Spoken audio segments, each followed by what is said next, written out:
Folks, we have an update on the Jonathan Kuminga free agency. We talked about before it happened, the restricted free agency, it could be a slow, drawn-out process as he looks for $20 to $30 million. Warriors, they gave him the qualifying offer, $7.9 million. What's happening next? A big stalemate.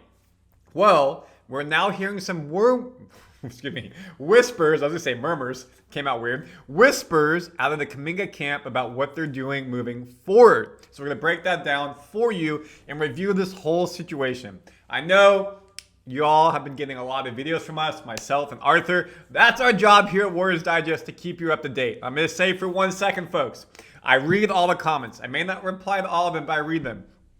We're doing our job as reporters on Warriors Digest, giving you the news. Yes, we want to report something signed. That's not our fault. It hasn't happened. But when there's news being shared about potential trades, potential free agents coming in, it's our job at Digest Media, Warriors Digest, to share the news. You may be more in tune watching right now than the average person out there. Maybe we have people watching from over 30 countries on average per video. It's amazing. We love it. I can show you the stats if you want to see it the next video. But that person, their one source of media may only be Warriors Digest. You may be getting it from Twitter, X, TikTok, wherever. You may be living in the Bay America. You see it more. So for us here at Warriors Digest, it's our job to share the news with everybody globally, and that's what I love to do. And that's where we're sharing the news today. So if you want the news daily, yes, I want to talk about Kaminga signed, is Al Horford signed, somebody, whatever it may be, Kaminga leaving. But we have to keep up update on what's happening on a daily basis. And that's where, per Evan Sidery and Anthony Slater, two very knowledgeable reporters, insiders around the NBA. So I'm not just putting out some random rumor from some Twitter account. Yes, I'm letting you know where we get our sources. I always do. Kaminga plans to meet with interested teams next week in Las Vegas, if the Warriors have not signed him to a new deal yet. Summer League is starting, what's today? Today's the 5th, so like July 8th. Kaminga's camp continues to field interest from other teams as his restricted free agency plays out. Again, either trying to get an offer or potentially a sign and trade. I put out a video a couple days ago. Warriors are looking for a first-round pick and a promising young player in a sign and trade with Kaminga.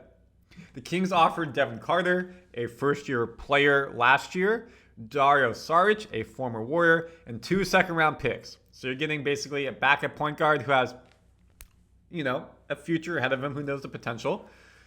A power forward-esque, knows the Warriors system, a bit older, barely played for the Nuggets.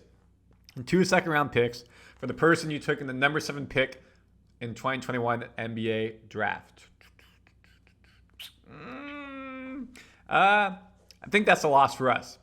We also broke down the Wizards, Bucks, Heat, Bulls, and Nets. That video is linked below. I said maybe Josh Giddey. He's a restricted free agent. A trade there between two teams could be an advantage. Kobe White, I don't think the Nets Bulls are giving up for him. Vucevic from the Heat would be nice. Other than that, not a lot of teams going in. So yes, I'm going to use ChatGPT to show you guys something, just to give an update on how we got to this situation. Because again, I want to make sure we're all on the same page.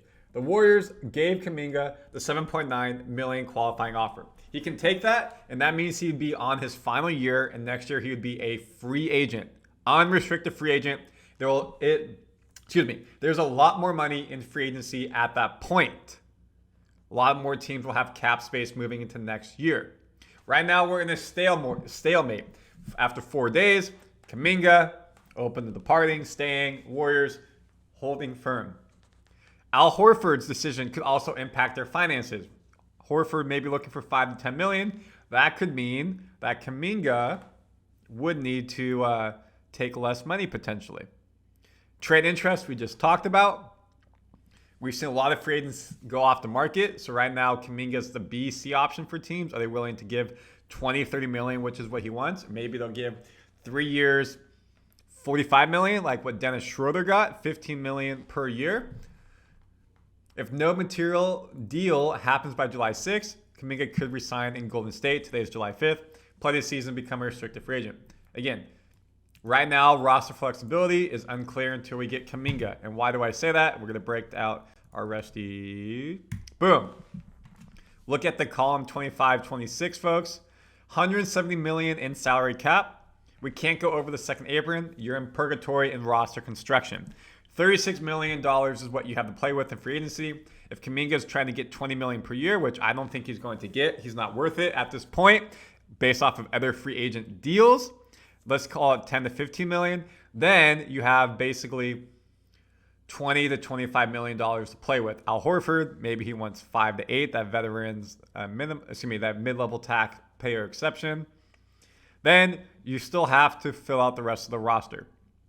With Curry, Butler, Green being very top heavy, especially Butler and Curry making that much money, then you are really stuck not rounding out this team well. And I do see the comments, why are Curry and Butler not taking less money, restructuring their contract? I'm pretty sure in the NBA, and please correct me if I'm wrong, chat, comments, fans, you can't restructure your NBA contract. The NFL, you can to open up more money. In NBA, I don't think you can do it.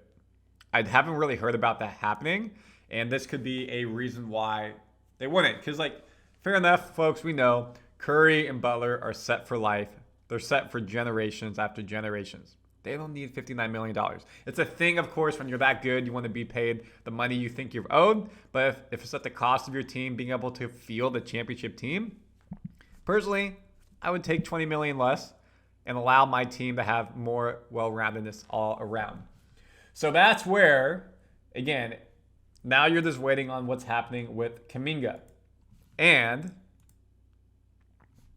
it seems like this is going to drag out into a second week of Champions League, dragging out with him going to Vegas. They meet with teams, his agents to meet with teams. So this is disappointing, folks, because of course we wanted this to be done. We wanted more players. Warriors have not done anything in free agency. ESPN free agents. Moritz Wagner is going back to the Magic. Not surprising with his brother there, but he could have been a nice fit with us, run and gun type of player. Then you get Jackson Hayes, a center, returning to LA, backing up DeAndre Ayton. So now you really don't have any centers there. It's Al Horford, power forward center, or you make a trade. So this is disappointing, folks. There's really nobody left on the market. It feels like the Warriors are getting pigeonholed to having to deal with Kaminga. And when I say deal with, if you don't get Kaminga, your team's not getting better. Or maybe you do think that your team is better without Kaminga, but the talent that he has, what he can provide the team, we saw what he did against Minnesota with Curry out, is pretty impactful. So, folks, I want you to comment your thoughts. Let me know, do you think Kaminga will stay or go? And, of course, anything around Warriors Digest, we want you to subscribe. Thank you for helping us hit 13,000 fans. Doing our job here to get you the news that you need, whether you like it or not. News is news. We'll see you in the next video.